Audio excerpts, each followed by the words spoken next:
E aí, tudo certo? Vamos continuar conversando sobre os povos da antiguidade. Já comentei sobre a Mesopotâmia, sobre os fenícios, chegou a hora de falar sobre os persas. Recapitulando aqui, olhando esse mapa, a gente pode perceber que aqui viviam os povos da Mesopotâmia, está aqui a Babilônia, por exemplo, e aqui nessa região que eu estou apontando com o mouse, viviam os fenícios, tá? Aqui a cidade de Tiro, por exemplo, que era uma das cidades mais importantes para o povo fenício. Aqui, então, nessa partezinha pintada em vermelho, era onde estava a Pérsia primitiva, onde surgiram, então, os primeiros povos persas.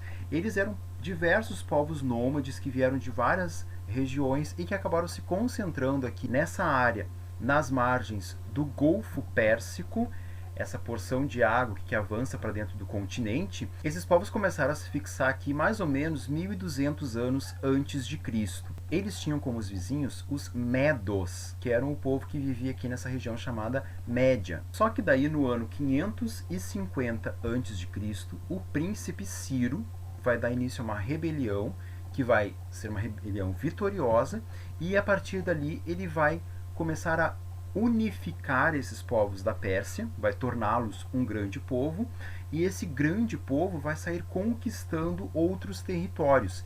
Então, inicialmente, quando Ciro vence essa rebelião, a Pérsia era só essa parte pintada em vermelho. Quando o Ciro morre, a Pérsia não é mais só essa parte em vermelho.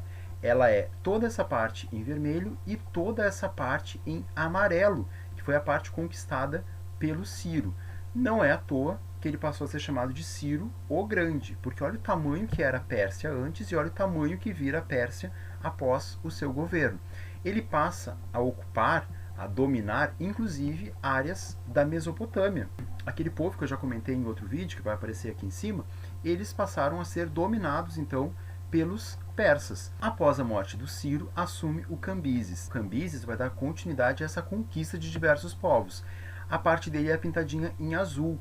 Vejam que ele domina aqui, por exemplo, parte da Arábia e o Egito e mais alguns territórios ali na África.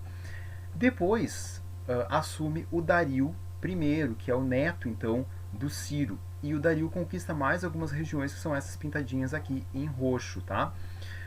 Que vai aqui desde a Trácia, lá na Europa, até o rio Indo, que seria lá na região da Índia. Então, percebam que esses três reis na sequência, né, porque um veio após o outro, três reis persas saem conquistando muitos territórios e transformam o que era a Pérsia primitiva num grande império persa. Vai ser chamado de império porque ele vai ter dentro desse território vários reinos, vários povos. Quando os persas dominavam esses territórios, eles permitiam que eles continuassem com a sua própria língua, com seus costumes, com a sua religião. Não obrigavam eles a mudar isso. A obrigatoriedade era que os povos dominados integrassem esse exército persa, então para fortalecer esse exército, para eles conseguirem continuar conquistando cada vez mais povos, e o pagamento de impostos era outra obrigação, né? Então parte do que era arrecadado nesses diferentes povos ia para o centro desse império persa. Esse mapa ele também mostra aqui, pintadinho em verde, a estrada real construída por Dario. Olhem aqui que essa estrada começa em Susa e vai até Sardes. Ela era a estrada que facilitava os contatos do centro do império, lá onde estava o imperador, lá onde estava o Dario I, com outras áreas desse grande império, né, com outras colônias, com outros reinos, com outros povos. E aí eles criaram todo um sistema com vários postos ao longo dessa estrada, né, onde já havia cavalos e cavaleiros prontos, alimentados, descansados, prontos para receber a mensagem e continuar o caminho. Então aquele cavaleiro que já tinha cavalgado quilômetros e quilômetros e quilômetros, chegava ali no posto, cansado, entregava a mensagem para o outro cavaleiro, que seguia em frente. E assim ao longo de toda a estrada. E aí uma mensagem que saísse de uma ponta até chegar na outra ponta da estrada demorava mais ou menos 8 dias para chegar. Para a tecnologia que eles tinham naquele momento, era uma entrega super rápida. Essa estrada tinha 2.736 quilômetros. Para vocês terem noção do tamanho dessa estrada, é como se ela fosse de Porto Alegre até chegar ali na Bahia. tipo uma estrada muito grande, né? E aí ela era utilizada não só para transportar essas mensagens, mas também para levar produtos de diferentes partes desse império, né? Então ela era muito utilizada também por comerciantes. Daí esses comerciantes levavam semanas, né, para atravessar toda essa estrada real. Mas ela foi uma maneira de integrar todo esse império. Mas não foi só isso também, porque o Dario I, ele instituiu um novo tipo de governo chamado de satrápias. As satrápias eram 20 províncias, que eram então divisões de todo esse grande império persa. Notem que aqui, né, ele está todo dividido então em pedaços menores para facilitar o governo. Como?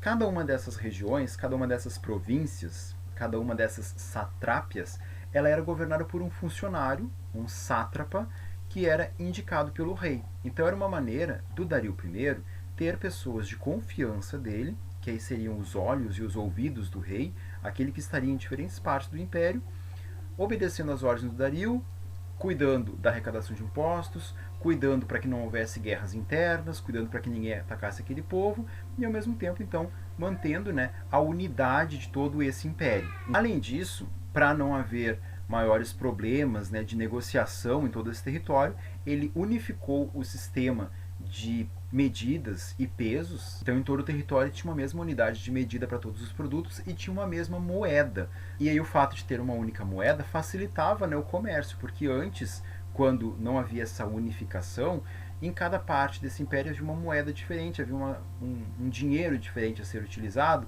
e aí isso dificultava o comércio, porque aí tinha que fazer a conversão, e aí tinha aquela briga porque era injusta a conversão e tal. Então, para que pudesse unificar de uma maneira pacífica e todo mundo usar o mesmo, eles passaram então a ter uma mesma moeda e o mesmo sistema de pesos e de medidas. E sim, se quem está assistindo aí está pensando, eu já ouvi falar dos persas em algum filme. Sim, os 300, né? Os 300 de Esparta, na verdade, é uma luta dos 300 lá, os espartanos, contra o Xerxes, que era o imperador dos persas, tá? Então o Xerxes que está aparecendo aqui, ele era o filho do Dario I.